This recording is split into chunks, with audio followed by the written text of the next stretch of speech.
Hello again, Captain Carpenter here, coming to you from Keesler Air Force Base in Biloxi, Mississippi. I am a member of the Air Force Reserves. I fly with the 53rd Weather Reconnaissance Squadron. It's part of the 403rd Reserve Wing, and we are also known as the Air Force Hurricane Hunters, which you may have heard about if you watch the Weather Channel or something. So as a weather guy, it's the coolest job I could imagine having. I've been in the military for a total of 18 years. And this is kind of like the pinnacle. Luckily, as a reservist, you can pretty much stay as long as you want. So I don't really foresee myself moving on unless something really cool comes up. But very happy here. Very happy to have this job. I've done it for the last 45 years. My crew position is called the Aerial Reconnaissance Weather Officer, or ARWO. Part of a 5 crew member team that takes C-130s. We fly into hurricanes, get bumped around, pick up a lot of really good data that the National Hurricane Center in Miami uses to forecast the track and intensity of hurricanes. So it's a very fulfilling, important job, something I'm really proud of, and I work with a really talented group of people. The unit itself, it's about 100-ish people with all kinds of crew members, from enlisted loadmasters to navigators, pilots, and then the Aerial Reconnaissance Weather Officer, and plenty of admin folks too. We're about 50-50 reservists and full-timers, which are called ARTs. It's Air Reserve Technician. And I'm a traditional reservist, and it's kind of the way I've done my whole career. Before I got here, I was in the Virginia Air National Guard in the 200th Weather Flight, where I enlisted out of high school as a traditional reservist weather forecaster. So I did that for 12 years before getting my commission in my 13th year. And I was up there as a lieutenant for a year before coming down here to this job. So that's kind of where I'm going to lead towards the second part of this assignment, which was answering a question. And my question, being a July person, was dealing with organizational transformation, some kind of big change that has happened in my career, and how well or poorly that went, and what kind of leadership skills were either present or lacking that could have changed the outcome of that process. So I wanted to focus on this guard unit that I started in. I kind of grew up in that unit. I joined as an 18, 19-year-old kid. It's a very tight-knit group of guys and gals that spend a lot of time in that unit, several years. In the guard, it's not like the active duty where you're PCSing every 2 to 3 or 4 years. You kind of go there and you can stay as long as you want. And a lot of people stayed for a long time. I've got great friends from that unit, and I really enjoyed my time there. So for some of my active duty folks who don't have a lot of experience with the Guard, the way it typically works, especially for a weather flight that was this size, about 20 people or so, there's only one full-time person. In this case, they're called a Met Tech. It's a meteorological technician. He is in AGR status. The person I'm talking about is a retired chief.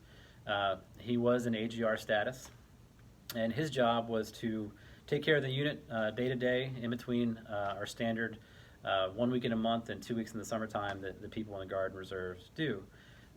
His job was to sort of hold down the fort, and he did. He did a great job. He was super type A, super high speed, subject matter expert in pretty much everything, which you had to be in that kind of job. He tracked everybody's medical readiness. He tracked training programs and training statuses, and any kind of admin issues that somebody was dealing with. He was getting calls every day from his Guard members, who some of them were out of state, in Wisconsin, for example, with questions for him and fires he had to put out. And he did it.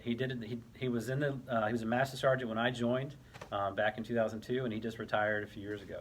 So he held down that fort and did all those jobs really well, and he kind of kept the unit together. So when he retired, all of that expertise went away, and the commander of the unit was a very laid-back guy. He had a very hands-off leadership approach, and his personality in general was very relaxed.